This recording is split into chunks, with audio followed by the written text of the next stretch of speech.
All right, what's up, y'all? My name is Ian Edwards, and welcome to the Soccer Comic Rant. And we are back in the All Things Comedy studio. Haven't been back in here in a minute. Been shooting in the safety of home and using Zoom, but today we're back. And I don't know if we're going to always be back, but today we're back. And so this is why you won't be getting any disturbance of my internet cutting off on Zoom. This will be like a good straight shot with edits and all that.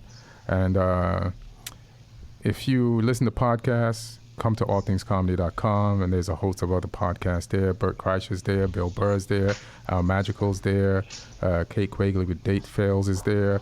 There's just a plethora of comics with podcasts on the platform, so you should just go there, thumb through, check them out. I'm sure there's stuff you'll like. And the sponsor for the podcast is OnTheVolleyApparel.com, and if you go to On The Volley Apparel, they got men's tanks, tees, hoodies, and sweatshirts, and also women's with hip-hop soccer emblems on the front. And you can use my promo code Comic Rant and get 20% off. So go to OnTheVolleyApparel.com. Check out some of the gear there. It's all soccer-based. They got some dope stuff. I wear it on the podcast sometimes. And yeah, use my promo code Comic Rant, and you will be good. Hope everybody's safe and everybody's good and everybody's enjoying the soccer. I got one person in the studio with me. And what's up, Neil Chakravarty? Good to be back. Good to be back. Comic from San Diego. And unfortunate Chelsea fan. He's wearing the shirt to prove it. Right now. And in the background, looking weird as shit, is Martin Harris. I think he's laying in bed and talking to us. I was, but I switched my position. Right now I'm in chair. Thank you. I appreciate it. It was too sexy before. I just couldn't talk soccer with somebody so sexy. But Martin, writes for the magazine 442 magazine. You've seen him in the movie The Hunt. And he also voices a lot of video games, characters in some of the top video games in the world. What is it, Martin? Call of Duty. Call of Duty. And what else? Several movies that coming out soon, like Black Widow, Tenet, American Pickle premieres on HBO Max. It's a new Seth Rogen movie. Also voiced a little bit on that one. It comes out on HBO Max first week of August, I think. American what? Pickle. Pickle. Is that animated? Yeah, it's a comedy. It's a comedy. It's like an absurd comedy, kind of. And you do a voice in it? Yeah, I do a voice in it. The lead is Seth Rogen. Right. That's his film. Yeah. All right, cool. Congrats, man. Good shit. Thanks, man. You're making money. Now I know who to go to for money when my money runs out. You're doing it. On the Volley Apparel. It's hilarious. So I'm trying to figure out what we should talk about first, because I was talking to Neil before the show about what we should talk about, and we have this race, for the top 3, 4, and possibly 5 places, because Man City probably doesn't count. But I'm just looking at the league standings, and Leicester has 58 points. Chelsea's right behind them with 57. Man United is right behind them with 55. Wolves has 52. Arsenal just moved up the table past you guys, and Tottenham and Sheffield. And Spurs just played. Y'all just played Everton, and you won. Well, you won 1-0. What did you think of your game and how your team played? Yeah, it just ended. The game just ended. All right, we lost him. It's perfect. I came into the studio to avoid this. Martin, you're breaking up.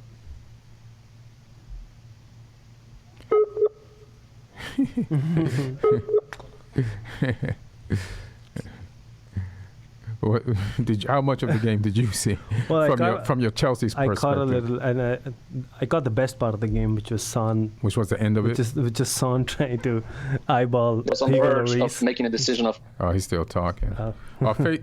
Just face me on the screen, Neil. Yeah. Yeah, I'll do the same. Yeah. Oh, sorry. Yeah, guys, this is how smooth it runs. Is he talking? Neil, I mean, Aaron, you want to hang up on him and sure. Just email him the thing so he can do it on his computer. So that's a plus, Rosen. That's how amazing Martin like is. Everything was great. Martin doesn't even need. Martin, you froze for like most of that. You froze for most of that. So he's gonna send you the link. Did it? Yeah. Okay. So he's gonna send you the link, and then log in through your computer like you normally do. Okay, that's what I'm gonna. Because that's better, Perfect. right? Because I was making a great point, but I remember when I said. No, I don't remember. We're good. Okay. I'm connecting right now. All right, bet.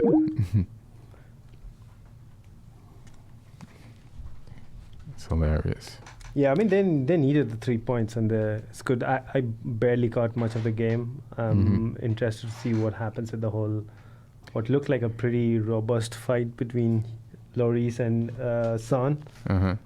Well, so did you know how the fight started? Because they're both on the same team. I think they were heading out after halftime. Right. They're heading back to the locker rooms, and there was somewhat of words, and I literally saw both Lloris and Son go mental. So, who put hands on who first? Like, describe the fight, because I didn't even see it. It was just a pushing and a jostling and a lot of words. Oh, okay. And Lloris is captain, so I think he was trying to lay the rules down to this guy.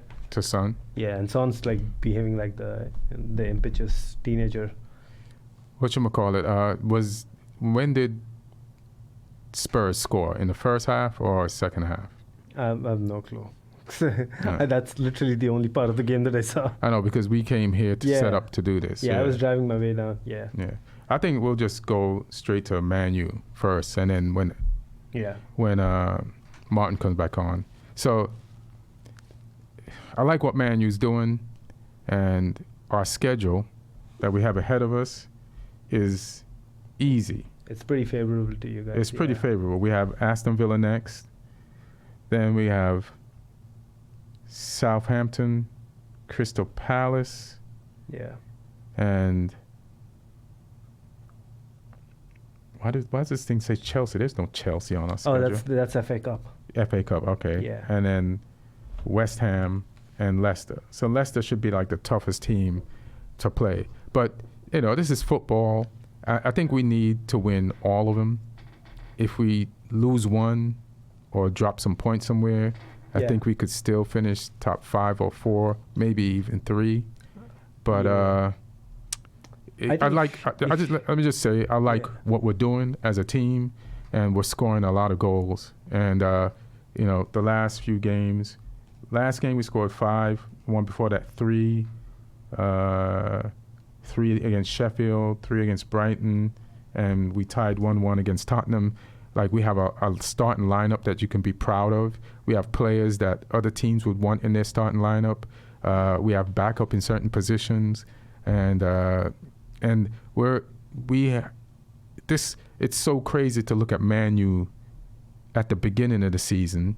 The first game was great. Everybody was like, yeah, but I'm never open on the first game when we beat Chelsea. I'm like, this is just the first game. And everybody thinks the rest of the season is going to go the way of the first game.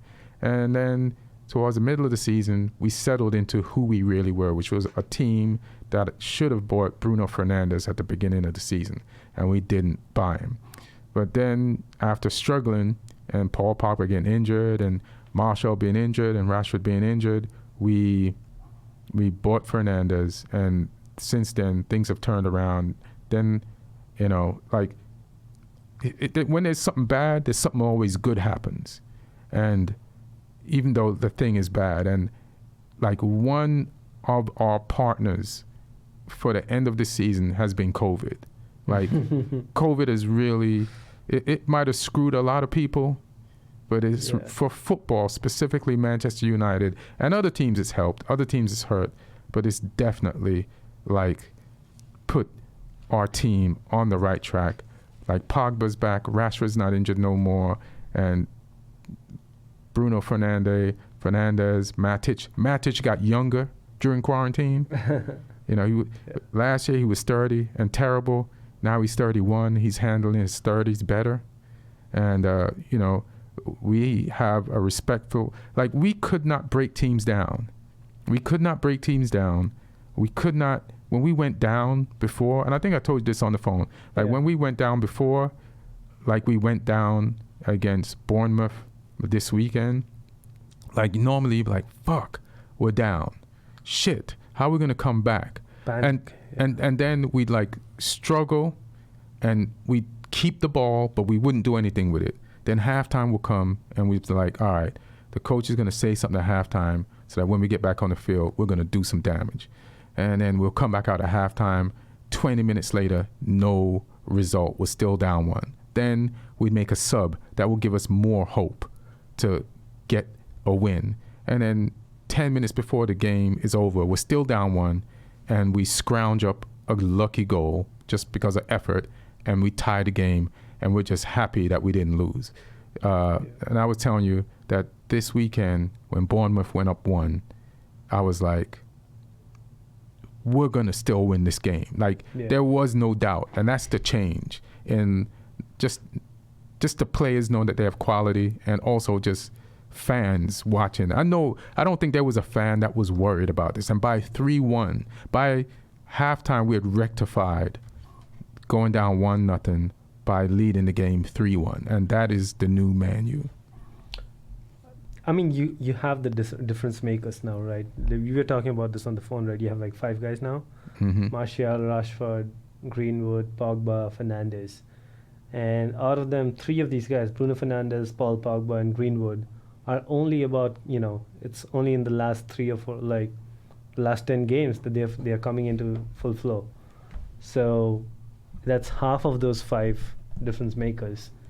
And even with Martial and Rashford, they had some injuries and stuff in the first half of the season, right? Mm-hmm. So you look around so in the first half of the season, you look around Manchester United playing, you're depending on folks like Pereira, Lingard, Mata to do something. And they ain't going to do something. Daniel James. Yeah, Lingard would do something. He would give the opposing team the ball. Yeah. So, I mean, you have these 5 guys. That's the thing. Like, you can cut down. You can double up on Martial, but then you're going to leave space for Pogba. Or like, and if the opposition teams, because Greenwood's pretty young now, they probably don't have enough data on this guy. They don't have their tactics fleshed out for this guy, and they leave him. They give him some space. He's gonna score. He scored 8 goals this season. I was trying to find out. I don't even remember him scoring 8. I just saw the ones he scored recently. But when they said 8, I was like, oh shit. Yeah, because it is like, even if he had scored before, I think it was in a run of pretty depressing Manchester United games. Well, there was one game. Well, I do remember since the start him scoring, but I was like, is he getting lucky? Yeah. Who is this guy? But now after this weekend, I'm like, oh, we really have a real guy. And I know he's young and anything could change. You could get injured or just mentally get off track. But this is just a beautiful place for us to be at right now. And our next game is against, let's see. I said it earlier. Our next game is against Aston Villa, and Aston Villa is struggling. And we should win this game at Villa. Home court advantage doesn't matter anymore. Yeah. And we need to win this game because, in the beginning of the podcast, I mentioned all the teams that are right on our asses, and we just got some breathing room because Wolves lost this weekend, thank God. So thank you, Arsenal, for getting your shit together. And, I think Aston Villa also is now at a stage, when you talk about all these teams, right, that they're in a relegation scrap. So these games are actually the toughest games near the end of the season. They're tougher than playing, say, an Everton, because Everton has nothing to play for anymore. But when you go and play an Aston Villa or a West Ham or a Watford, these are really tough games near the end of the season. But I feel like there might be a case now for Villa where even that time has passed. So they know they're getting relegated now. You think they've accepted that? Their schedule is tough. They have the toughest schedule. Like, they just played Liverpool. They got to play Man City. And they played us just before that. Right. So, yeah. It's like Man U, we have played our toughest games already. Yeah. But even saying that, that's not completely accurate, because we've, in this season, done better playing the best teams and lost most points playing the worst teams. But now, with our lineup, like, full of goals the way it is, and I expect it to continue, we should be fine. But, you know, I'm not brushing off any team. There's always trip-ups, and we just have to play this thing out. So a lot of people are optimistic and, like, being dismissive of these other teams. But I'm not sleeping on Aston Villa. I'm not until we beat them. It's like when I was like a comic, and I said like I was a comic. I haven't done comedy in so long because of the thing. But so I'm talking in past tense. But like normally, a bad habit of mine as a comic is I wouldn't have fun until after the show. You know what I mean? Like, because I'm always worried about something going wrong, and even in the middle of the show, I'm like, this 30 minutes left. Just did 30. I got 30 minutes left. Something bad might happen. So I just stay on my toes, and I was never relaxed until after the show. So that's how I'm looking at Man U for this season. Yeah, but I mean, I think you're now in this really happy spot where you're getting that early goal in. Mm-hmm. And you come across these teams and they put like 10 people behind the ball. But the moment you score a goal, they can't do that anymore. Right. So, and then that gives you more opportunity to score even more. Right. So I think this, as long as you guys don't have any injuries even if you have injury to one of those 5 guys, that's fine. As long as you don't have anything more than that. I know you told me not to speak of that, but that's the only thing I feel that can derail you guys at this point. Yeah, anybody can get an injury. Yeah. But, I just feel like, and what do you think we should get next year or next season? I feel like you guys need in order of priority, because I know you guys are really, really looking hard at Sancho. Right. And you guys might get him. And I think you guys should go get him, because he is, on his way to becoming one of the best players in the world in the next 10 years. Right. And you want to get that guy on your roster. But you're well covered in those areas. So say a Sancho, but then somebody at left back. Left? No, we're covered at left. You got Luke Shaw and Brandon Williams. Yeah, I think that's good. We have 2 left backs. We need a backup right back. Yeah, but do you have a left back that's on par with Wan-Bissaka as a right back? No, but because Luke Shaw is like the level before the next level. And but he's been there for a while now. But he hasn't played consistent. He's like, that's true. He hasn't played consistently. Like, he's just starting to play consistently. Like, he's had injuries, and every time we have a coach, it's like one coach is into him, and then the other coach isn't, or one coach is into him for the beginning of their tenure, and then they're like, nah, Solskjaer has been the only coach to wife him and be loyal to him, you know what I mean? Yeah. And give him a chance, and he's repaid that loyalty by playing. He's up there. Like, even Wan-Bissaka's not on the level of Roberts and Alex Trent. Like, defensively, he's better defensively, but like adding, like, you just see that he's learning to add offensively, and but maybe an attacking midfielder. An attacking midfielder to back up an injury to Pogba or Fernandes, for sure, and a backup right back. And if we get, I don't want to spend the money for Sancho, but we do need a Sancho, because then you don't want to miss Greenwood when he's 18 and going through growing pains. Yeah. Even though we'd still have Daniel James, who's who is supposed to be a backup, but that's going to just set him back. And I believe in him, but I'd rather have, but then Igalo is going to be gone, so maybe we just need the rotation. The only thing here is that there may be a case where I've heard that maybe Greenwood is more comfortable playing centrally. So if he can, have Marshall and Rashford play there for the next season or so, but then within time have Greenwood move centrally, then you don't need to spend that money on a striker, which is what is being talked about right now. Because I heard Solskjaer say something about it. You heard who? The manager, Solskjaer. Say something about what? That United probably will be looking for a striker in the market. I don't think. I think just get Sancho, and we're fine. Like those guys in that game, they were fluid. They mixed it up. They interchanged and they switched positions. It threw the defense off, and I just don't think we should play this traditionally. We had a center forward. His name was Lukaku, and it wasn't working out. Yeah, this is a different style of team. Like you just don't need. You just need people that can move and interchange with each other.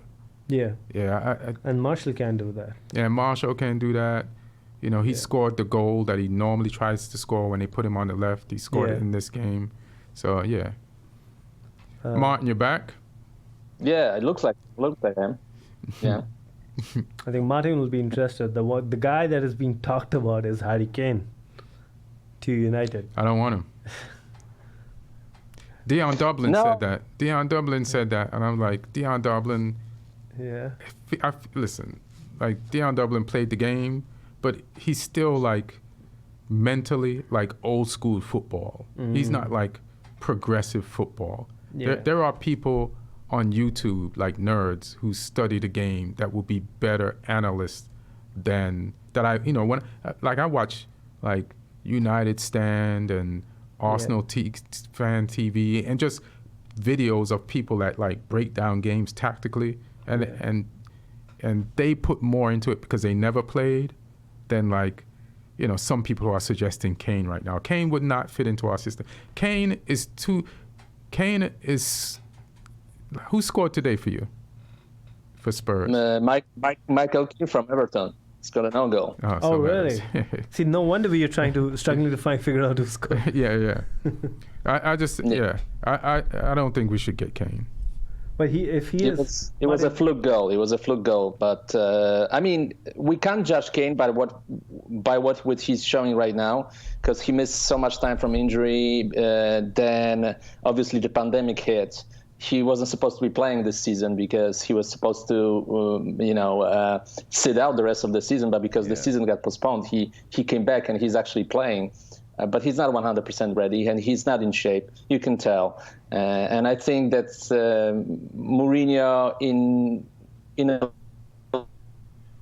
lot of ways, and maybe he's also at some level downgrading his transfer value, so he will stay with the Spurs. Well, I wouldn't want him even if he's at peak. The problem with Man U is we've lacked commitment to the players that we've had. Like when Mourinho came in, he got Lukaku and he got Ibrahimovic, right? Which pushed Marshall out of the lineup and also put Rashford in doubt in the lineup. You know what I mean? So what Solskjaer has done is he got rid of people so he had no crutch to lean on. He had to play these guys. Yeah. And this is what happens when you trust these guys.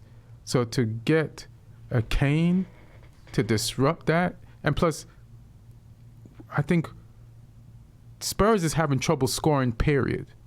You know what I mean? I don't want to bring what could be the problem at Spurs to Man U when we just scored 5 goals, 3 goals the game before, 3 goals. We're just, this is not the thing to add.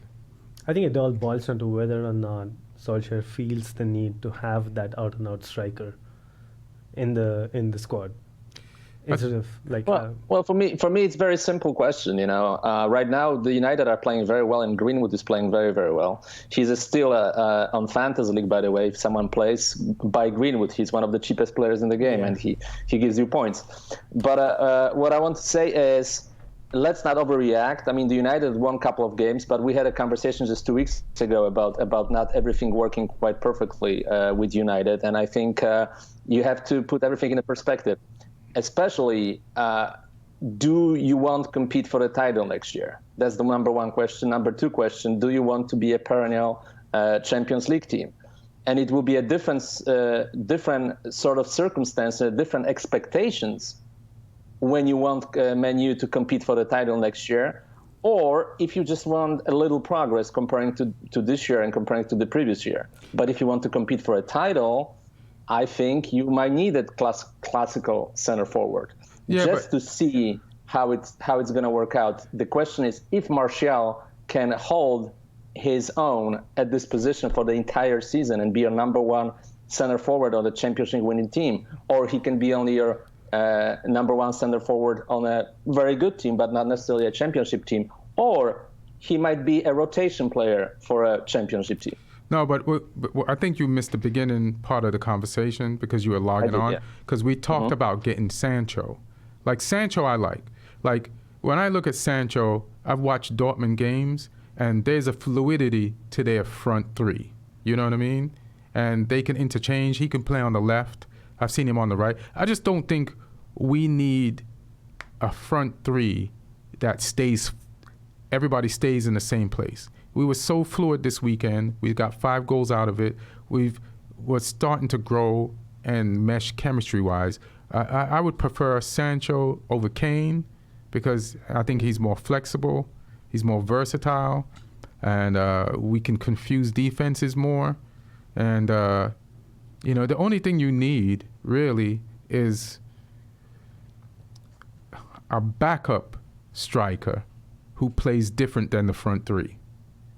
So if in a game, like an Igalo, but we're not going to keep Igalo past January. If we could find an Igalo that's better Igalo, a younger Igalo, then that could come off the bench, that doesn't expect to be in, that can do a Harry Kane job, then I'm just thinking about team balance, period.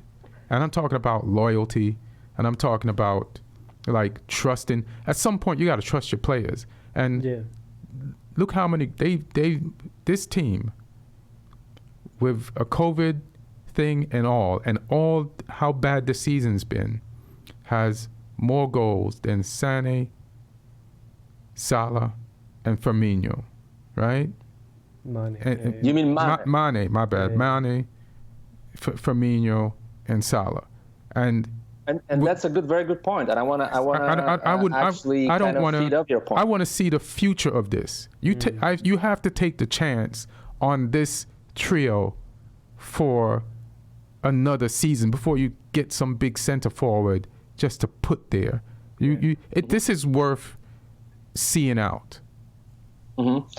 I would say the most important is to figure out what's the best lineup in terms of what's the best formation. Like what's the best formation for United? Because, for example, what Klopp is playing with Liverpool, he's got Firmino as a center forward, but he's not necessarily your typical number one scoring center forward. He's a guy who plays a lot. He is a very smart player. He plays a lot to those wide areas, and that allows Mane and Salah to be so effective, So now the question is, do you want that type of center forward who is more of a kind of a playmaker center forward, or you want a guy who just puts the ball in the net? Because if you want a guy who puts the ball in the net, then you need someone like Haaland, like Lewandowski, like what Aguero was for the last 8-9 years for City. I mean, you don't have a striker at that level. Well, but you have a pretty good striker with Martial. But you don't. But it's not that top center forward level. But if he will let's say him and Rashford are playing very well together with Greenwood and Greenwood, then you buy that concept just because it fits the team better, and that might work. Like even you were saying, Neil, about Salah. Salah was the leading scorer on Liverpool for the last 2 years, but he's not a center forward. Well, I think And that's he's a winger who comes in to score. You don't need that center forward no more. No, but I think that depends, like whether you have those kind of wingers who are very direct, who love playing more of a central role. Liverpool is lucky that they have two such wingers with them. That's the only reason Firmino can't go and do what he does at Liverpool in any other team. Right. Because no other team is going to completely dedicate a striker to keep linking up, because no other team has that volume of goals coming in from the wingers cutting in so close to the, to goal on a consistent basis. So United can play that way. And I think in Martial you have somebody who can be that guy. And but yeah, so if you have like a front three of Rashford on the left, Martial playing as that, the guy in the middle, but who keeps moving around, and Sancho on the right, that could work. And you throw Greenwood in there as a backup, coming in. No, Greenwood has to play. He is a special talent. He has to be a core player for United to make it all work.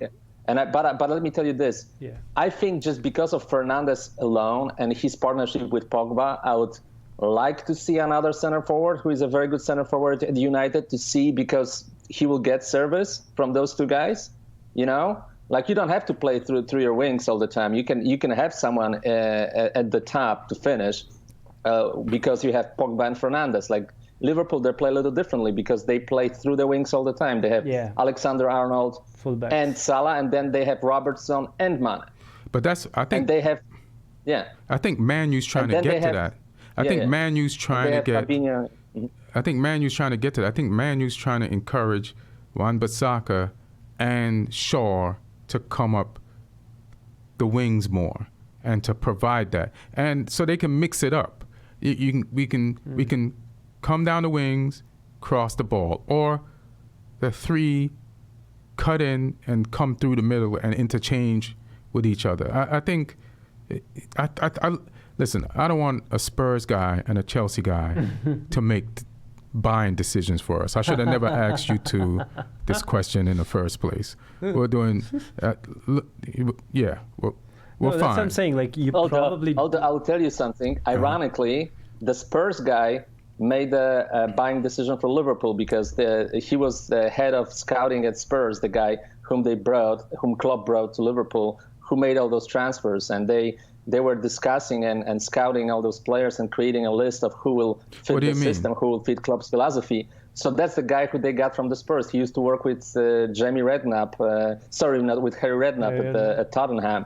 And then he went to Liverpool and he built this team with Klopp. So the Spurs guy. Well, Klopp makes everybody better. You know what I mean? The Klopp makes everybody better. And that's just the bottom line. Like, he's raised the value and stock of everybody who's come there, except with Shaqiri, But besides that, forget about that. Yeah. So who do you? So Ian, like, forget about backup, but in the backup what? Forget about like buying backup players, but just if you have to buy players for the first 11, like if you have to start a game tomorrow and win, where do you think are the holes in that first 11 that you can upgrade? Matic is 31, right? So, but I don't know if we buy or, like, I watched Fred all season develop into something. Then I saw him coming in this game, and I'm like, do we need to buy anything or just play Fred? Like Fred earned it. Yeah. Fred had a decent season, Yeah, Fred had a decent season. Like, Fred could start in a lot of places in this league. Like, the only thing with Fred is, can he, like, do what Pogba does as far as, like, split defenses with passes? So like, I would like that to be added to his game. Yeah, I mean, if you need that kind of holding DM, that's where football is kind of moving to right now, right? You have these traditional holding defensive midfielders, but then they're also given the role to like break lines with their passes. You see Fabinho doing that a lot. Matic is doing it. Matic, he's kind of reinvented his game, Right. and so you have these players all over Europe who are doing that. So yeah, Fred can become that guy. And maybe McTominay. Yeah, Fred and McTominay. Yeah, so And, you have and then we have options Chong. there. And we have Chong. But I don't know what place in the midfield he would play. Right. Yeah. What about so if you're banking on those guys, where else? A centre back maybe. Yeah. Like, listen, what's let me see if I can find our record, because like, people are shitting on Maguire, right? And there's 2 weeks there were mistakes made, and in the Spurs game and this game. Now in this game he got nutmegged, right? But if you're Maguire and Stanislas is coming towards you, you're not gonna think a Stanislas can nutmeg you. He's never done it to anybody. What he did to score that first goal, he's scored goals before, but he's never done no shit like that. Yeah. Like, you're definitely gonna underestimate a Stanislas, and even De Gea did. I think De Gea should have came out of the goal more to cut that angle off. You know, to like, the only place Stanislas should have been able to take that shot was just point blank on De Gea. If De Gea came out more and just really cut the angle out. So, you know, they got the goal, but, you know, I like what we do need another central defender. Like, Bailly, you can't trust Bailly. Injuries, yeah. Injuries. It's just what he is. He's injuries, and I don't think that was a handball, but but he'll do shit like that on a regular basis, plus get injuries or a red card. You know, like, he's a bunch of things you don't want waiting to happen. You know what I mean? And he has athletic ability. He's got speed, and he can play the ball. But there are things. Yeah. He is what he is. So you do need probably another center back, like a really good one, better than Maguire. But people are like picking on Maguire, but I think he's better than Lindelof. But for some reason we spent 80. Really? Yeah. I think he's clearly better than Lindelof. But we spent I think Lindelof is more dependable. Maybe Maguire has a better potential as a player, but I think the Lindelof makes less mistakes for sure. How old is Lindelof? He might be younger than Maguire. Let me see. Maguire's probably. No, I think Maguire is younger. 24? I think Maguire's pretty young. Maguire's like 24, I think, 25. Yeah. No? I mean, yeah. Let me see. And he's your captain, so he's not going anywhere. Well, Lindelof is 25. Yeah, so Okay. about the same age. Yeah. But like, Harry Maguire is your captain, right? So he ain't going anywhere. I don't even think Harry Maguire should be the captain. Like, how did that happen? How is he the captain over, you know, Pogba or even our bad goalkeeper sometimes. Who was the captain of the team that won the World Cup, right? Yeah, it's almost insulting. Well, Harry Maguire's 27 years old. 27. Yeah. I don't want us to talk. I don't want to hear no talk about goddamn Koulibaly. He's too old. He's 29, and you know the worst thing about getting Koulibaly, because I know some club is gonna go get him. I mean, he's very good. Yeah, he's very good. He's a very good player. But the worst part about getting Koulibaly is negotiating with Napoli. These guys are their director, their owner. I think his initials are ADL.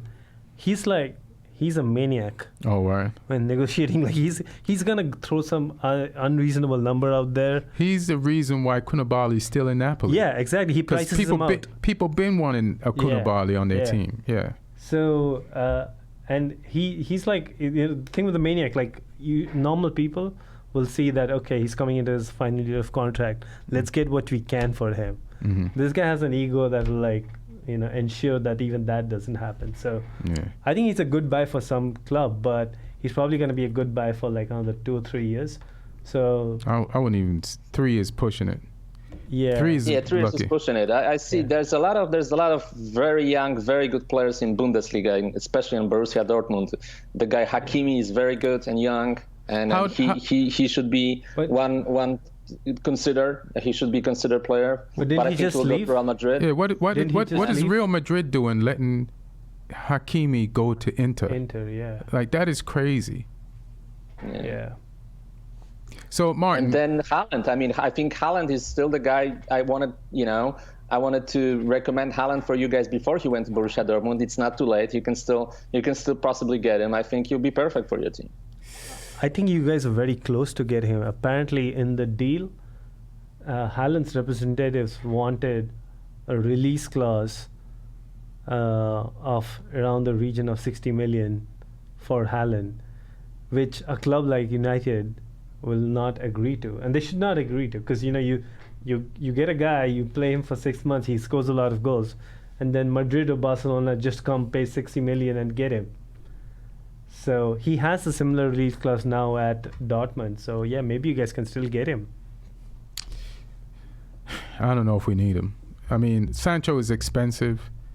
I mean, we'll figure it out. I just don't want to stay too long on Man U. Before you got cut off, what we was talking about, the Spurs game today. So you guys scored an own goal. And if you had lost this game, would you have been like Mourinho out?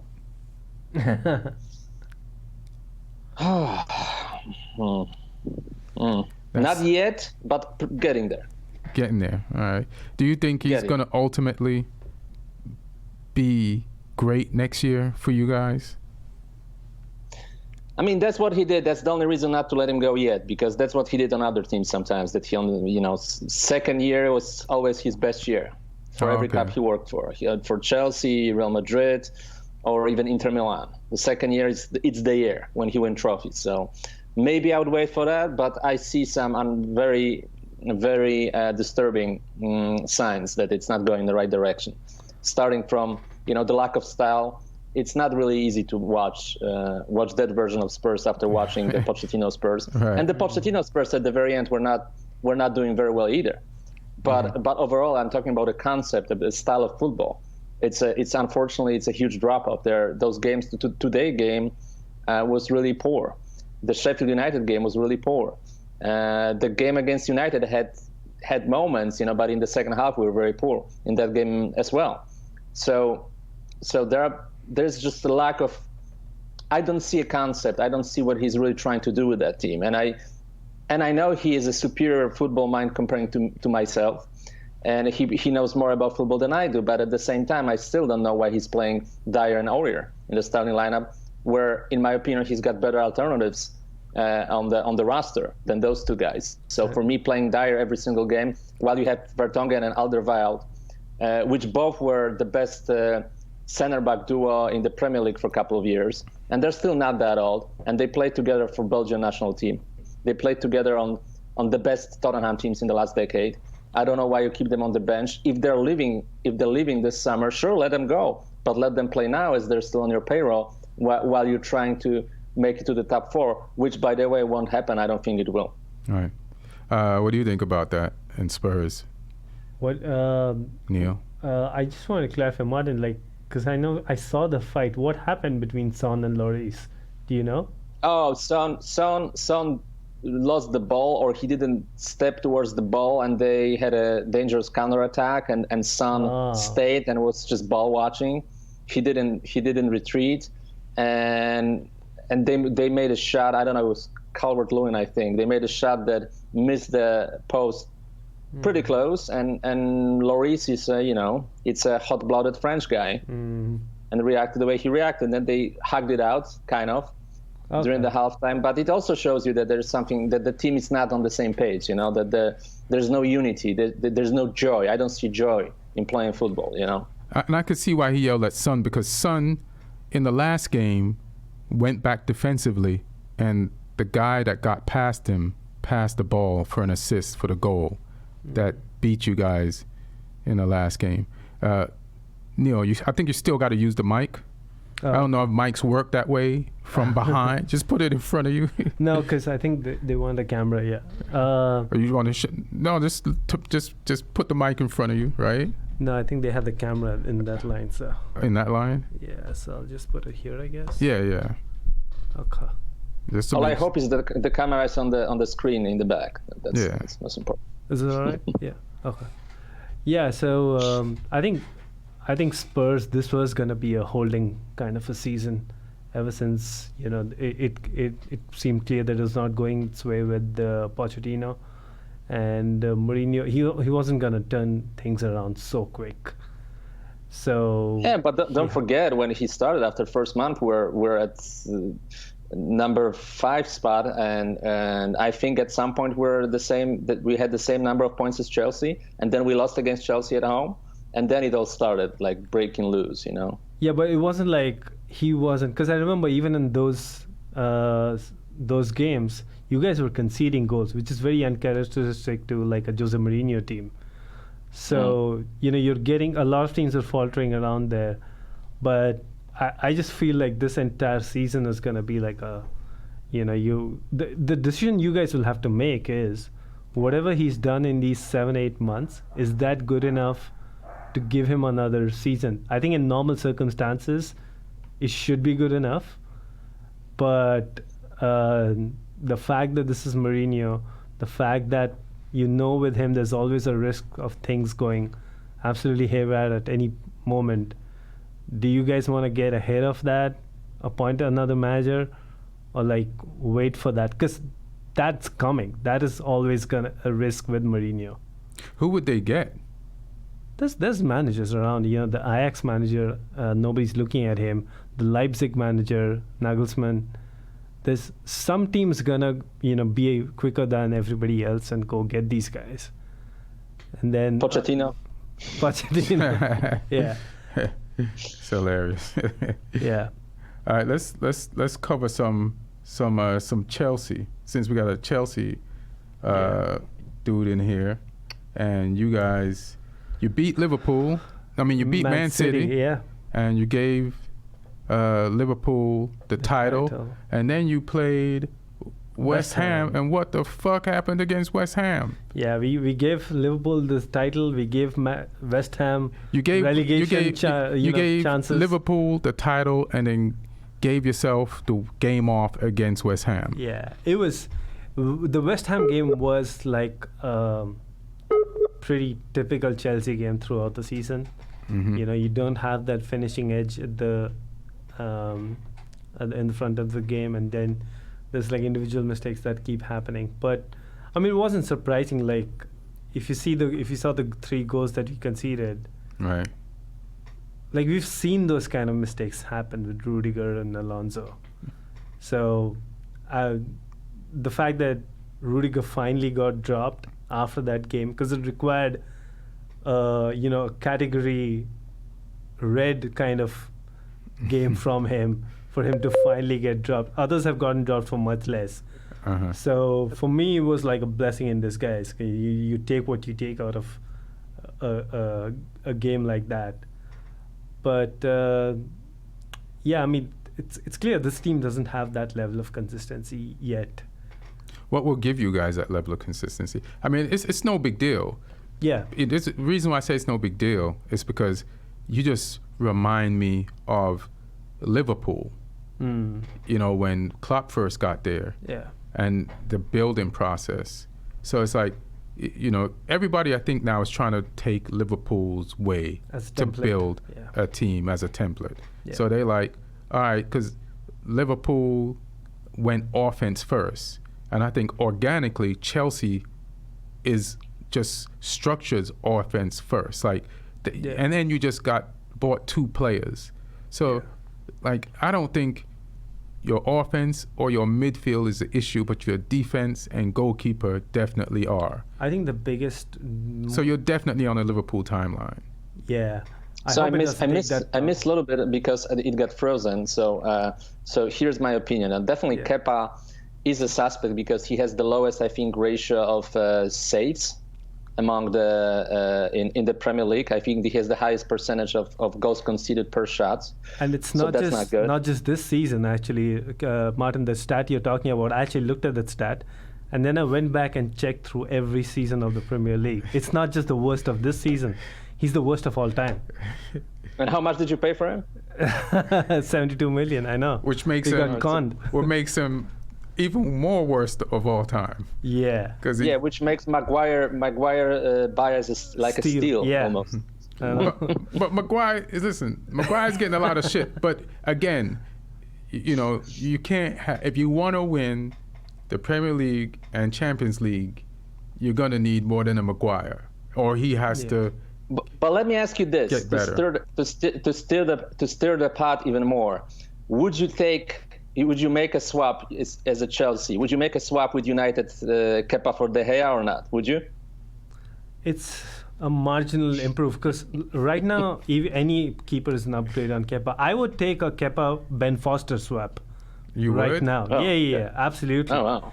Jesus Christ. Because I feel like right now, even a back. You look at our defensive record, right? I know Chelsea's getting shit on a lot for their defensive record.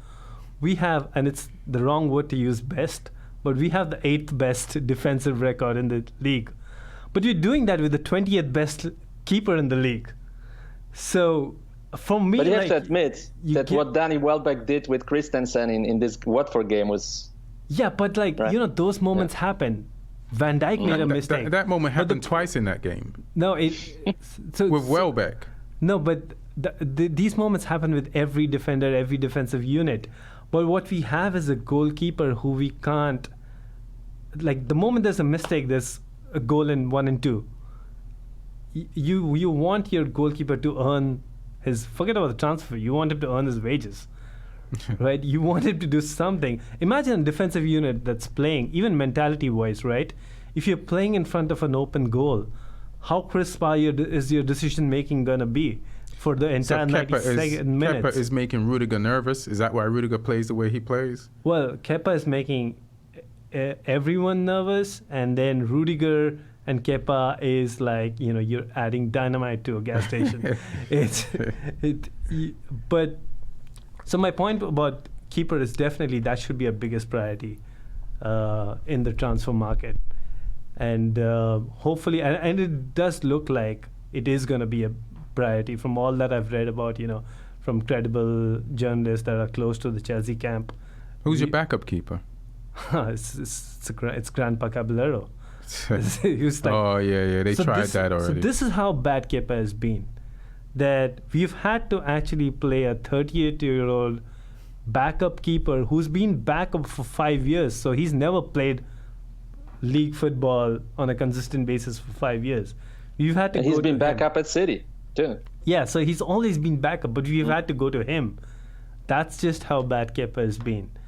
And I was surprised actually that Kepa started against Watford because I didn't think after the West Ham game he was going to start, but man, so the goals that they score on him, could they have been saved? It's not like they're De Gea errors where the ball hit him in the hand or he should have. Yeah, so they look like real goals. Yeah, or am I just not seeing things right? But there's a pattern. If you see the kind of goals we concede, they're either from set pieces or from crosses along the ground. And I think we are among the bottom 3 teams in the league in those charts. And this is the thing with Kepa. He never comes out and collects. Like a lot of these goals that we concede, under Courtois, under Czech, these wouldn't even register as chances. Okay. Because they would just come out, collect, no problem, game moves on. This guy he's rooted to the spot. He never comes out. Oh. When you have a cross coming in, a corner coming in, the defenders are already at a disadvantage because they're leaping from a starting position, from a static position. The attackers who are attacking have momentum behind them. So you're already finding that losing battle. The only way you can beat that losing battle is using the advantage you have with the gloves. But if your keeper's either not going to come out or not going to leap, then you can't man mark a team. And also, we are not a physically tall, which is why it has been so surprising that Zuma has been kept out in the cold for so long. And because Zuma messes up too. No, again, Zuma messes up, but which centre back doesn't mess up? When you're there's how we can just point at certain players, like we can point at Maguire and says he messes up, right? And you can be like, oh, we probably need another centre back. I can look at Zuma, Rudiger, and they mess up, bro. No, but they mess up. Like Zuma, the levels are very different. Maguire messes up less than Zuma and we want to upgrade Maguire.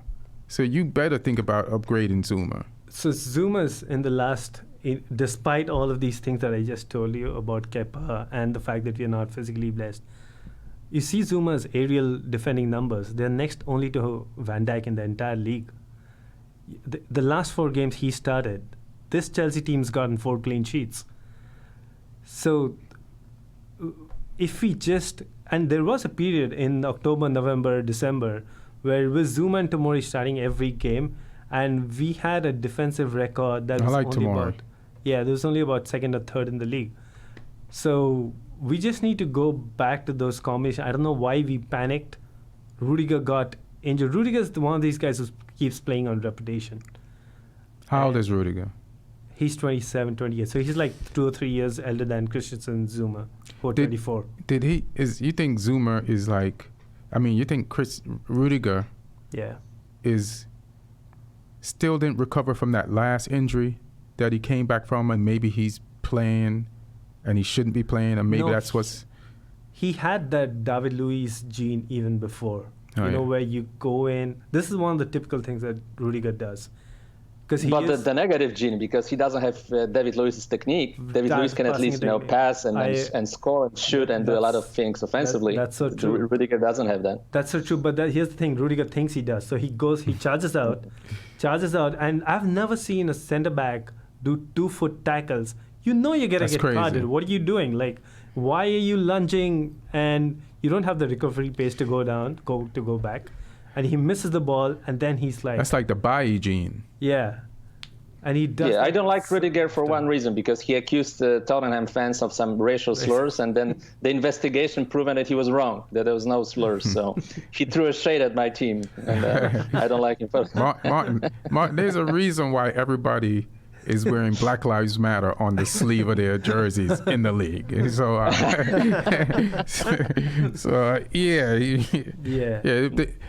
They might not have found somebody in an entire stadium making a monkey noise, but it doesn't mean it didn't happen. There's a reason why they kneel before every game. You know what I mean? So yeah, I mean. But following on what you said, I see the Timo Werner transfer will really improve Chelsea, because I don't think Abraham is very consistent. So having someone like Werner will be a big gain, for sure. Yeah, I think it's great to have that. That's huge. I think it's great to have that kind of competition coming in, because you know me, it's not really much of a competition. Werner is a better player. Werner's a better player, but you look at where Werner was when he was Abraham's age. He's nowhere near what Abraham's doing right now. So hopefully Werner pushes.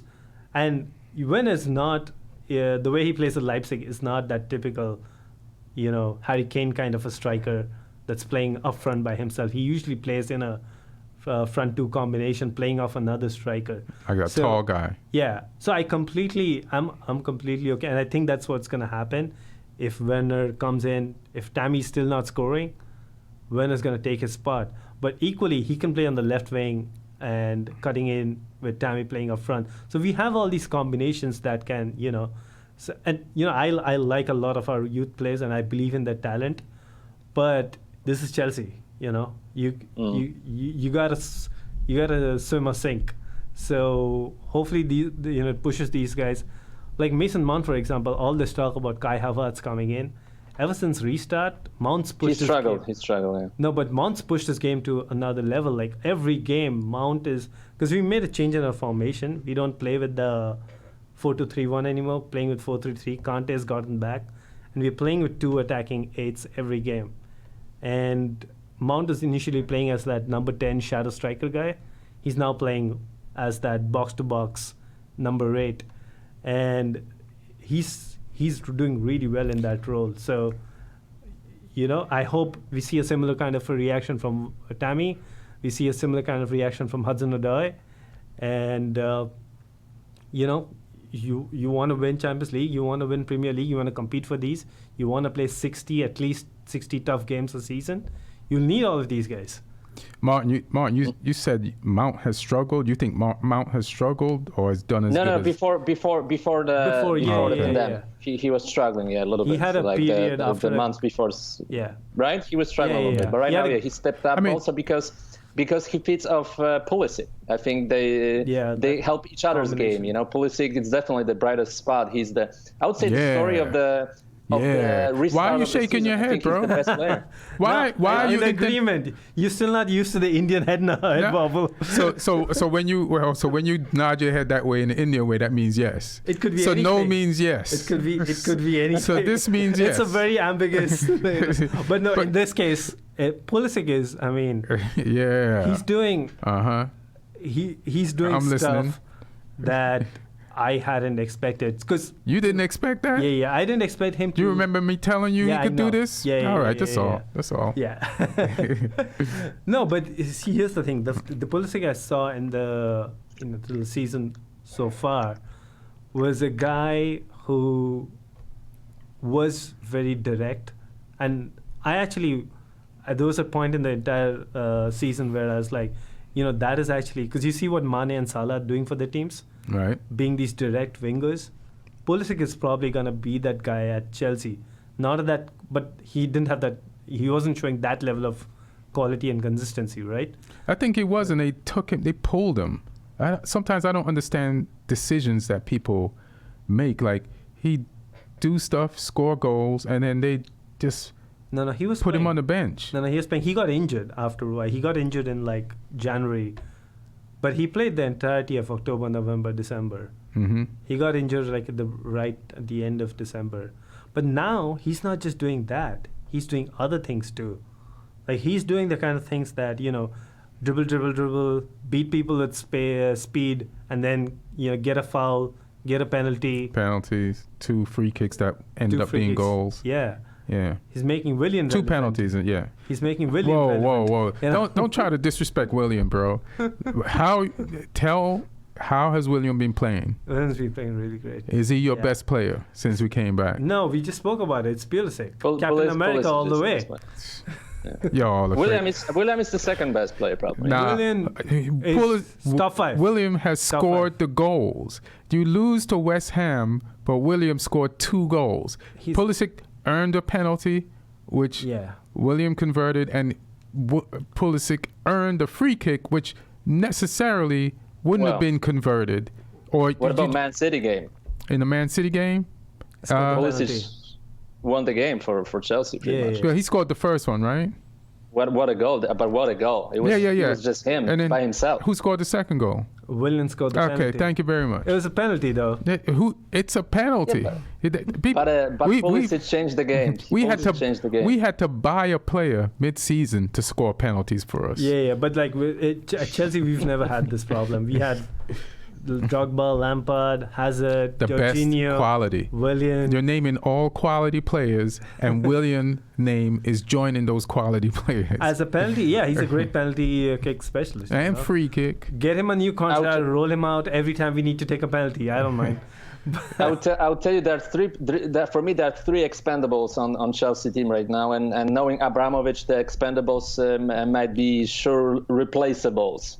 Yeah. So I think Christensen, Kepa, and Abraham are 3 weakest points probably. Abraham? Right on Chelsea. No, I don't think Christensen or Abraham. When you want to win a title, I think he's a good young player, but I don't see he's there yet as a quality wise. Yeah, because he's a young player. I wouldn't. Abraham carried Chelsea to where they are this season so far.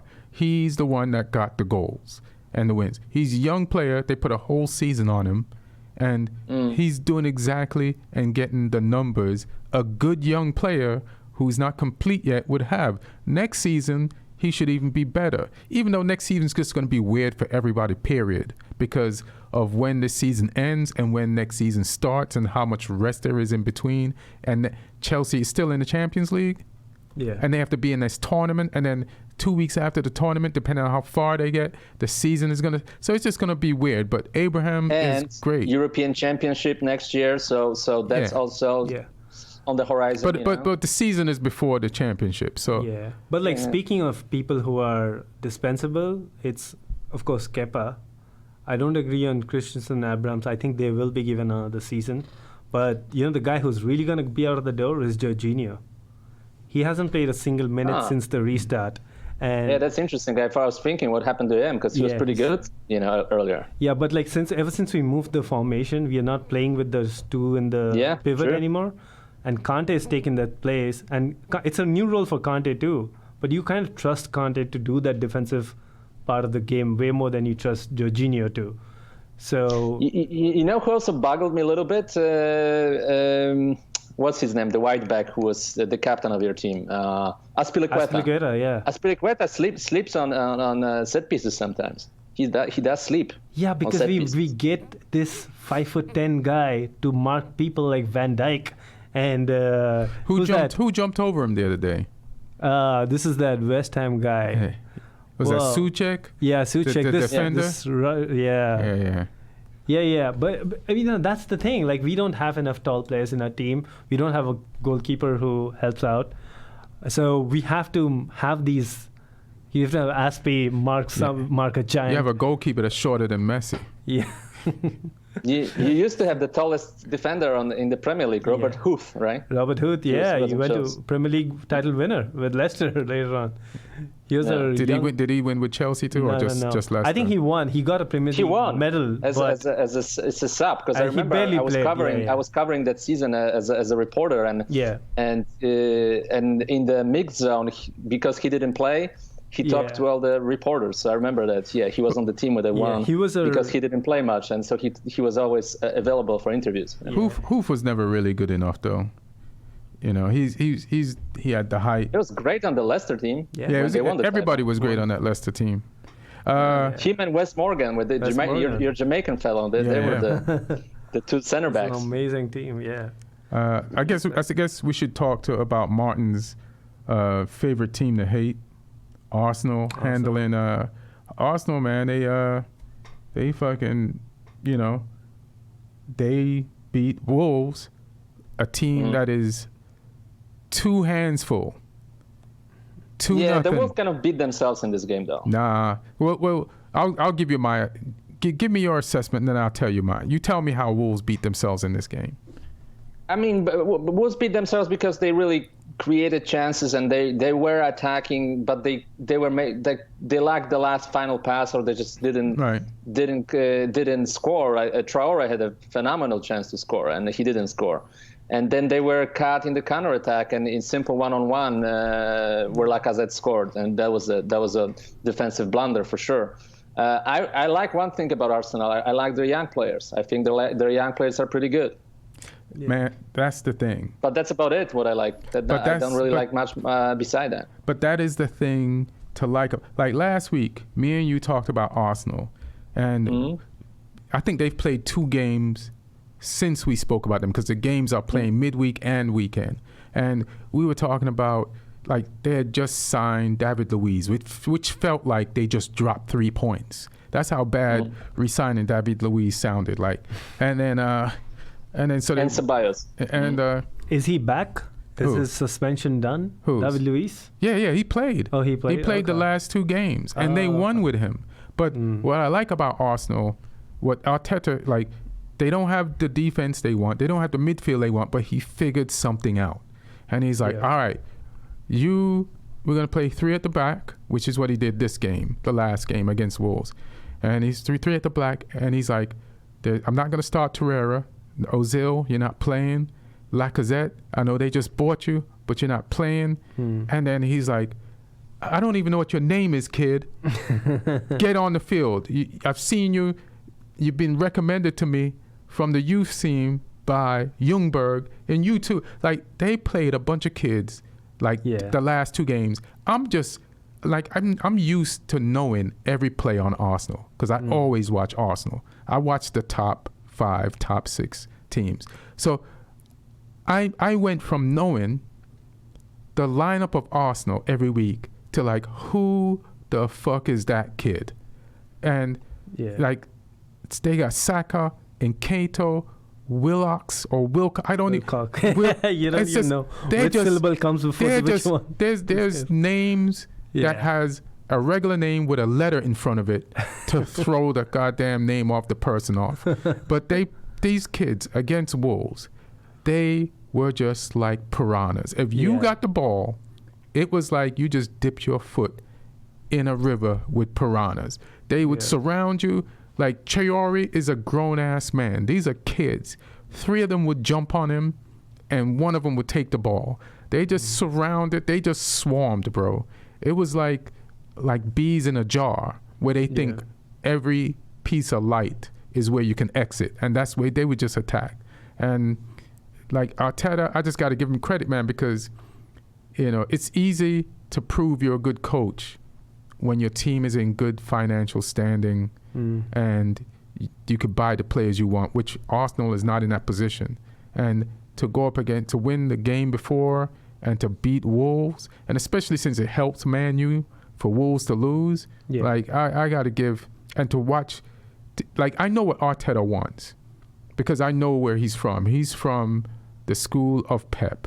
And he talked about intangibles, like non-negotiables. And let me just finish. And Wenger. Yeah, but he's not coaching Wenger style. He's more Pep. He's from Pep school. But the good thing about Wenger is the players have Wenger skill level and pedigree technically. So I give you that. But he's instilling Pep mentality, where nobody takes a break. And the kids are more willing to do this than the players that they establish. Like, Guendouzi's not out there. Like, if you ain't got no discipline, you're not out there. So, it's one thing to do that and just to make a message, to send a message, but it's one thing to do that and win. So now all the people, like Guendouzi, if he wants to get back in this team, he's got to step up his mentality, and I like him. I wish he would leave and come to us, but I just got to give nothing but props. Well, the question now is though, what's the end game for Arsenal? Like what they envisioned as a goal for this team? Because obviously the standards set by Arsene Wenger is winning the title without losing a single game. So that's not going to happen anytime soon. Yeah, but that just no. But that's an impossible thing. So, no, I mean it's impossible. But I'm saying what needs to happen right now. I mean they don't like to spend money, and they just did spend some money on Pepe. I mean a lot of money.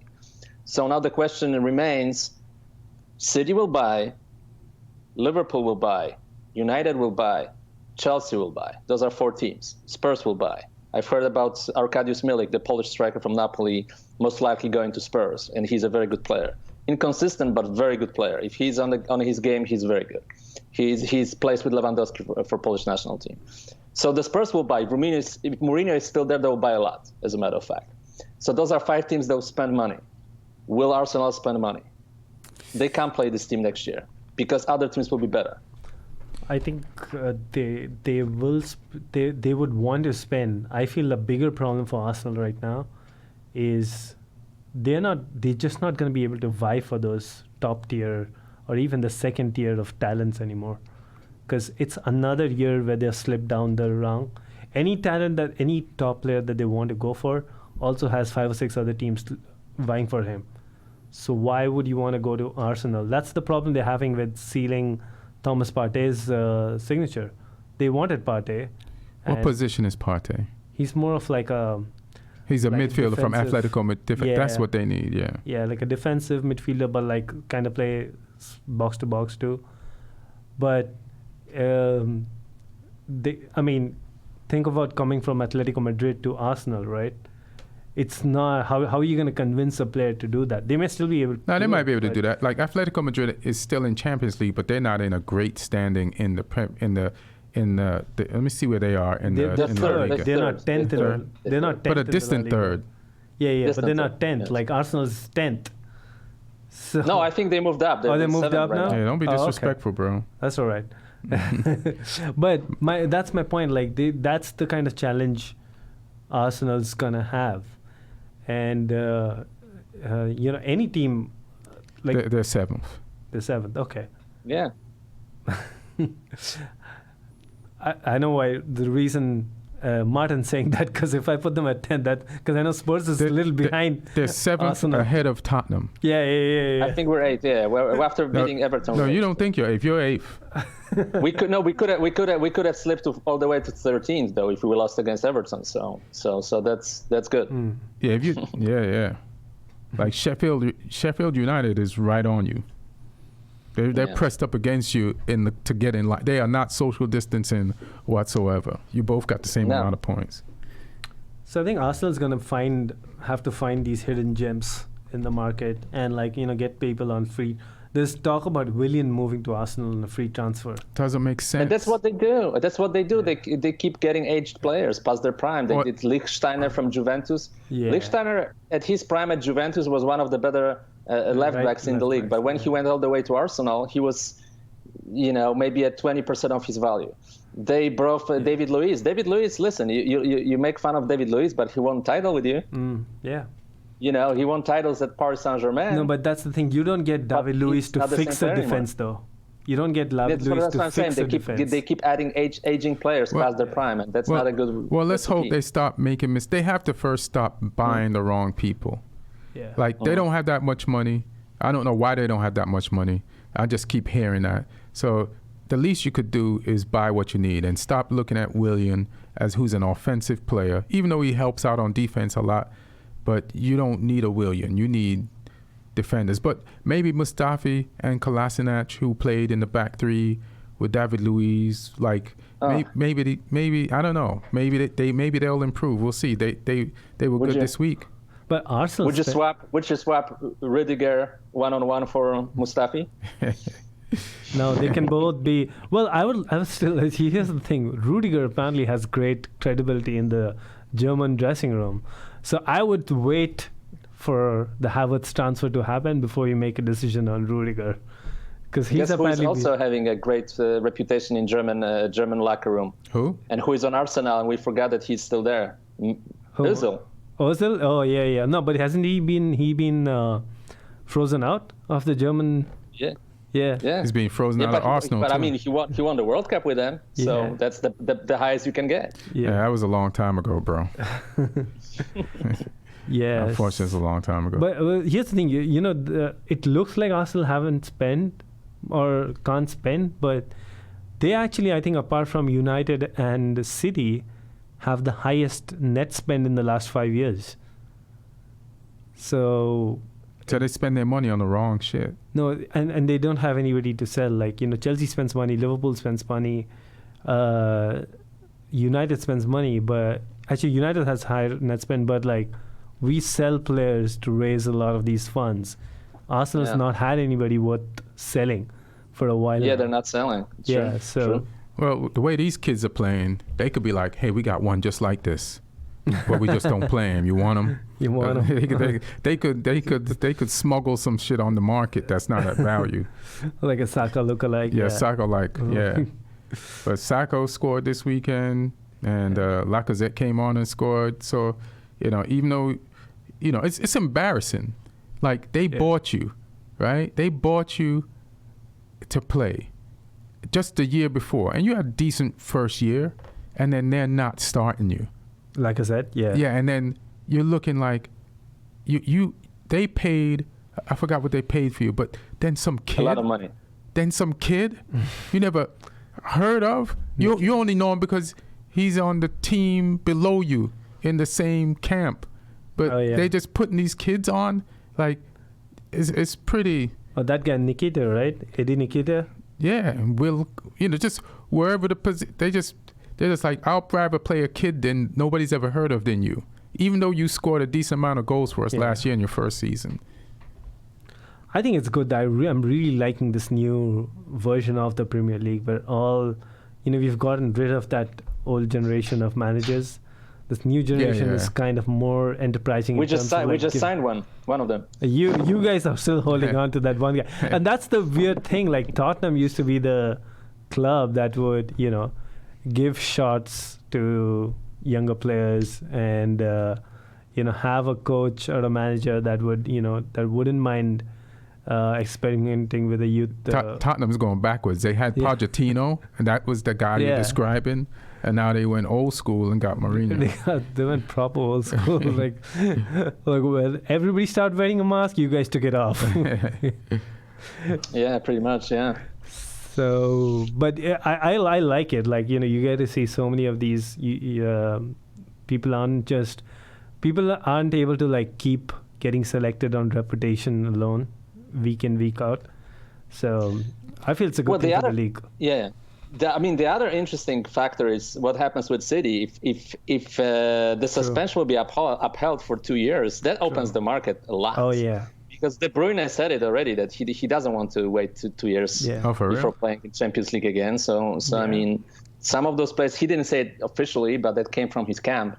Yeah. So some of those players, if let's say City is not in the Champions League for 2 years, some of those players will leave. Yeah. Oh yeah. I think if it's 1 year, they'll still be able to figure out a way to hold on to them. But if it's 2 years, would you guys buy De Bruyne for, let's say, 60 mil? Yeah, he's worth it. How old is he? Yeah, you can't say no to De Bruyne. Come on. We've done that once. We're not doing it again. Yeah. You had Salah and De Bruyne. Yeah, both of them. Although I feel like midfield right now is going to be one of our strongest areas, but still, I mean, De Bruyne is De Bruyne. Midfield and forward, you guys are strong. Yeah. Is there anything else you want to talk about this weekend, like VAR? Yeah, VAR, but I also want to mention the City lost 9 games this season, so it's you can't win a title if you lose 9 games in the league. I mean, and I think sometimes, although Pep, of course, his record is amazing and he's a great manager, but sometimes I don't understand why he shuffles the team all the time. And oh no, I get it right now that that they're not really competing for anything in the Premier League, but they just lost 2 games again, so it's not good. Not good. Yeah. He shuffles. It's like he's forcing Mahrez in there, and that means Bernardo Silva, who was playing out there and doing like Mahrez. He's not giving you the value of a Bruno Fernandes, Bernardo Silva, and I think he was out wide before, and he loses his place in the team. I think when Mahrez is out there, and then now Sergio Aguero, is he injured? Yeah. No, he just didn't play, I think. No, I think Aguero did he get injured the game before? Maybe he got injured. Just before the Chelsea game. The guy who Jesus is off. Gabriel Jesus is off. Normally he's a reliable, and then the subs this last game were weird. Zinchenko, it was his mistake that led to the goal. Terrible mistake. Yeah, it was his mistake, but I mean you have to play him. And then Mendy made mistakes the game before. Yeah. It's and then he has Garcia in there who's new, trying to pair him with Laporte. So it's like his whole defense is a sham. Like all year, Kompany left, Laporte got injured, then you had to drop, is it Fabinho? Not Fabinho. He plays Fernandinho. I'm getting the Dinos mixed up. You have to drop him back. So his defense has been makeshift. But then... And Cancelo plays also on and off. One game plays Cancelo, one game plays Mendy, then again Cancelo, And then sometimes Walker, so... Sometimes Walker. But he's shuffling to me, he's shuffling parts. I can understand you doing makeshift work, patchwork with the defense, but with your forwards, you should do less tampering. And I think he's suffering because of that and getting losses because of that. I think it's also a lot of these guys haven't had a good season. Like Bernardo Silva and Raheem Sterling haven't had. I think Sterling's scoring a few goals now, but for the majority of the season, he hasn't been at that level that he was in the past 2 seasons. Bernardo Silva's fallen off a lot. It's literally been, you take De Bruyne out of that team. And he was injured for a minute, right? This season. Not this season, though. No. Yeah, last season. Look, he came as a sub against West Ham. He came as a sub. Yeah. He didn't play from the start, right? Yeah, but, I mean, you take De Bruyne's... against Southampton, sorry. Skill out of this team, they're going to be they would be below some of our teams. And David Silva is not the David Silva he was. You could tell. Yeah. And this is his last season. But Foden, I finally started believing in Foden. Foden's good. But it's going to be interesting to see where Man City is next year. Here's the difference between Foden and Silva, though. Foden is an incredible offensive talent, but he doesn't see, in my opinion, he doesn't see the the field as well as Silva, and he always looks for a shot, and he always looks for a dribble. He doesn't really pass the ball that much. If you look at Foden, he's an explosive player, a real talent, but he really doesn't make the whole team better by sharing the ball with other players the way Silva did. That's not what Andy Roberts thinks. Because he passed the ball around Andy Robertson twice. Oh, okay. But I think that a in the little Liverpool game. Some of that is experience too, right? Yeah, that's experience. He'll probably getting that kind of 360 vision, that like a David Silva, Iniesta, Fabregas, that level is. I think it's gonna take a little time. It depends how he's getting used to. Like if he's gonna be playing at that as the most forward midfielder, yeah, it's tough to develop that aspect of your game. Yeah, I think it's too soon to call him on that. I think next season is very telling, and it's like last year. I could guess with certainty where Man City was going to finish, and they are finishing where I thought they would finish, but points way below that. Next year with everybody else and just how they're doing now, I can't even call it. And we're talking about a Pep team. You know what I mean? Like Pep guarantees you a certain level of play, and they definitely didn't meet it this year. I don't know what to think about how they're going to be next year. I have no clue. Yeah, I think we'll know in a week whether they're for. I think July 13th is the decision by CAS, so we'll know how much that affects them, their ability to attract players to their team. Come on, CS. Give him that suspension, baby. Yeah, it can take the load off our teams, right, for the rest of the games. Yeah, but you know what? If the what is it? The CAS. CAS. If the CAS bans them for 2 years, or even say 1 year, right? Yeah. Like I think the teams now, my team, your team, Spurs, and we're stupid enough to like take our foot off the gas. Yeah, I know. Because I've seen this before. So that's what, it's like, nah, keep your foot on the gas. Yeah. Just don't let us know. Yeah. What about VAR this week? VAR was bad. I don't think that was a handball by Bailly. But I don't think that's anything to do with VAR, though. That's just how the rules are. No. Because they looked at if his arm touched the ball. They checked two things. They checked where he supposedly handed the ball and if he handed the ball, and they declared that it was a handball, and it wasn't a handball. And then just in the West Ham versus Chelsea game, like West Ham's first goal, it was them calling that off was kind of suspect. It's like, I don't know, it's just weird. And then the interference thing, right? Yeah. Well, Spurs, Sheffield United, it was ridiculous. I mean, yeah, that was really insane. That made no sense. Yeah. So, VAR's having some bad games. Well, and your boy Mourinho, what do you think about what your boy Mourinho said about VAR? Being the guy in the booth in Salisbury Park is the real referee. He's like, that's not the referee. Yeah. The guy in the booth. That's what he says. Yeah. That's Mourinho for you, Yeah. Do you agree? That's the phase 2 of Mourinho. That's where he goes from happy Mourinho to withful Mourinho. Then hopefully he will win some trophies before we fire him. Yeah. Man, you guys are just as terrible as he is. All right. Anybody got anything else to say about anything? I would just say interesting relegation campaign. I think West Ham kind of started playing better. They had some really good games lately.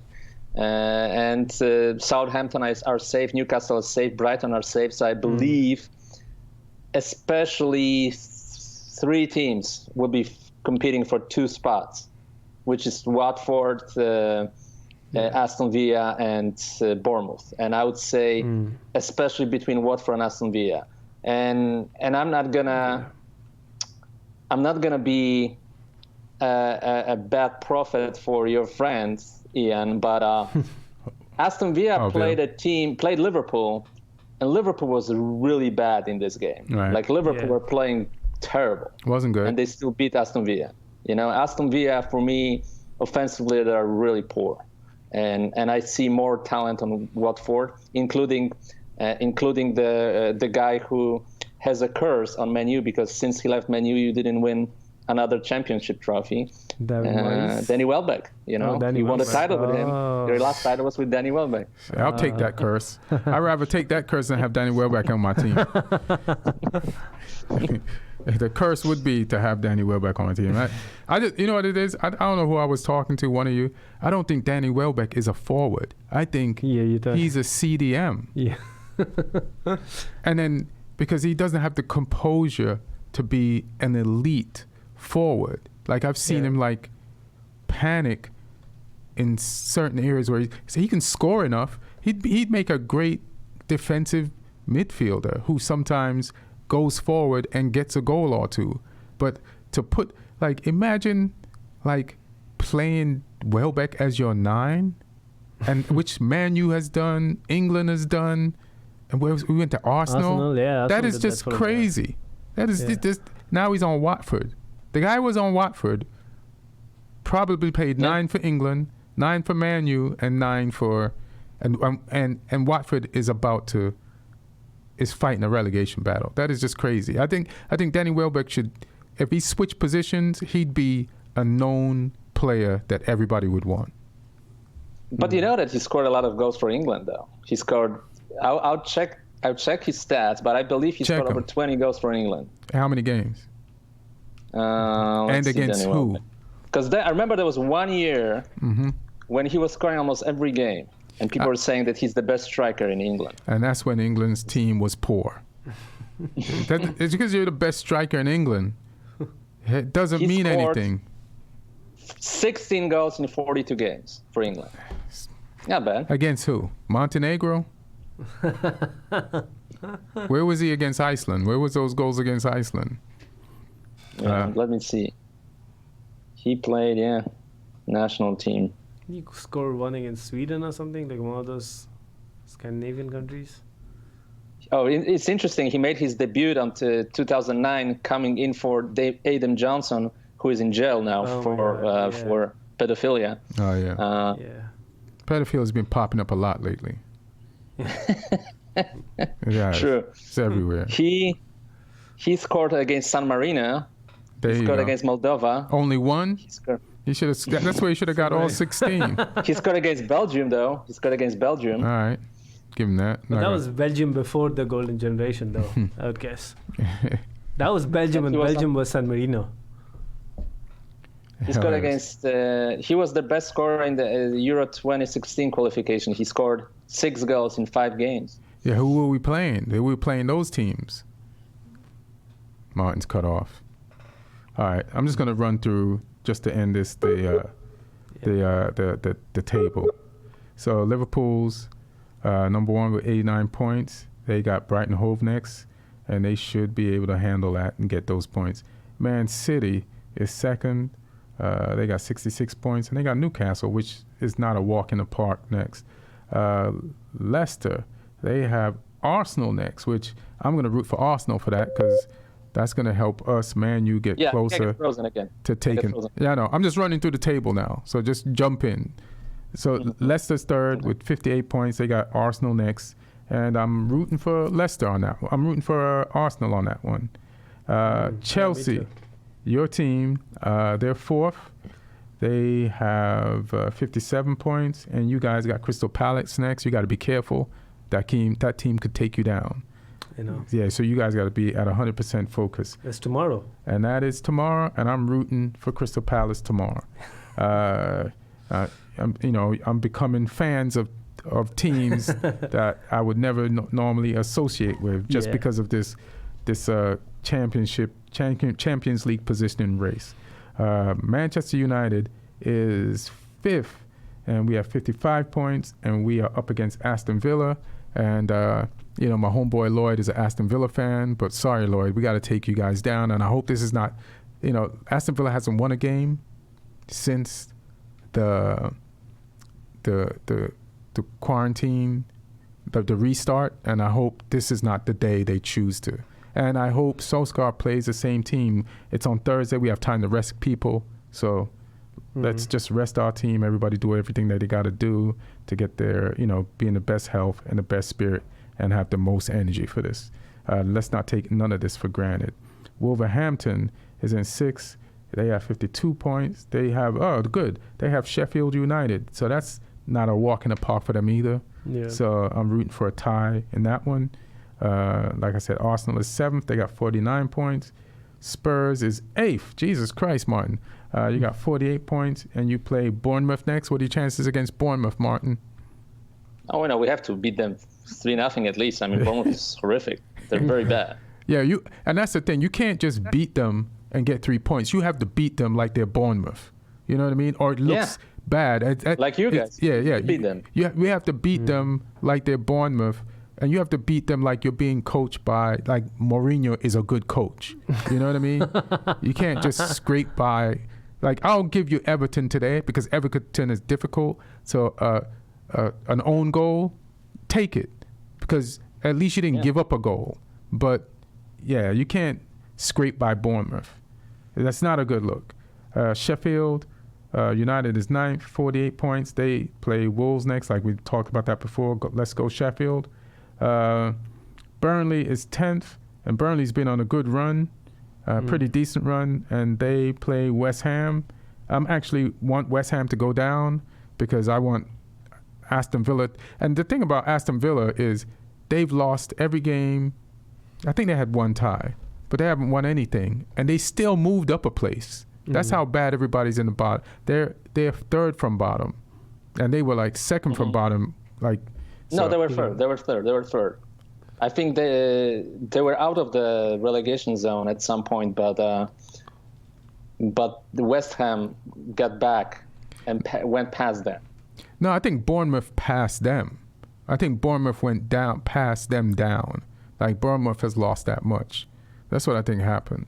I think they were 2nd to last, and now they're 3rd to last. Yeah, I want West Ham to get relegated too, because then we can. Probably get Declan Rice on a pretty cheap deal. I don't believe so. You would. So then you'd what? Take Conte out? No. Like we need. So here's the thing. Conte got injured again. He's probably out for another couple of weeks now. We can't have Conte playing every game. In that, because now that we've made the decision to move to a single holding DM, we need to have another guy there. And Declan Rice also has been playing centre back a few of the games, so I think he's a good option there too if we have like an injury crisis there, because he plays that left-sided centre back. So he'd be a perfect deal to like a 30-40 million kind of a player. He's from the Chelsea academy. He was there till the age of 15, so he's childhood Chelsea fan. It would be perfect. Like, bring him back. I don't believe in him. And I'm glad, like, they tried to sell him to us for like 50 mil. Yeah. And I was praying to God at night that we wouldn't do this. But I think he's showing now, like he was since Mark Noble is injured, I guess.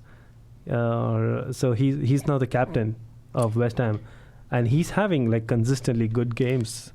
Listen, man, he's showing leadership. He's on a team that plays some of the muckiest football that I've ever seen in the Premiership. But isn't those the kind of teams where you want to see how player in those positions do? He doesn't impress me. Like, I think that you could get better. Get him. Go ahead. Go ahead. I'm wrong. I'm not saying I'm wrong. You're right. He's something we should target as a priority. You have Gilmore. Yeah. That guy, Declan Rice, cannot touch Gilmore. Not even like. If you put a eye patch on each of Gilmore's eyes during the game and tie his both arms behind his back, he's still a better player than Declan Rice. But go ahead, But also, listen, guys. I think West Ham is just better than Aston Villa, Bournemouth, and Watford. They're just a better team overall. But they have the players, but they do not match. 4 points out of 2 games. Well, listen. They beat Chelsea and they got a draw from Newcastle. That was red hot. I'm being emotional. I'm just rooting for Aston Villa. I'm just being emotional. There's nothing logical about this. But here's the thing: if Aston Villa goes down, you'll get Grealish on a snip. Yeah, I know. Or So- in the Who's heavily McGinn. criticized right now? He's Again. very heavily criticized. Who, Grealish? Is that for football or for off football reasons? No, for football reasons. Oh, football. Okay. It's not his. He's not really, that he's visually looking better than he really is. I mean, that he's not really that special. I think it's how it's the whole team. Not very effective. Yeah. Like because they have no finishers. They have no finishers, And it's all him. and it's all him. Yeah. It's like when people used to shit on Pogba. The problem was everybody, but your focus is Pogba. So now the focus is everybody. The focus is on Grealish. Only problem I have with Grealish is, hey man, stop showing your calves. Pull your socks up. You're the most fouled guy in the league. Why can I see your calves? Why? It's like your calves are like a push-up bra. Like you, I don't know if girls are into calves, but he's showing them as if it's cleavage. It's foot cleavage. Cover them shits up. You're the most foul player in the league. Pull your shin guards up.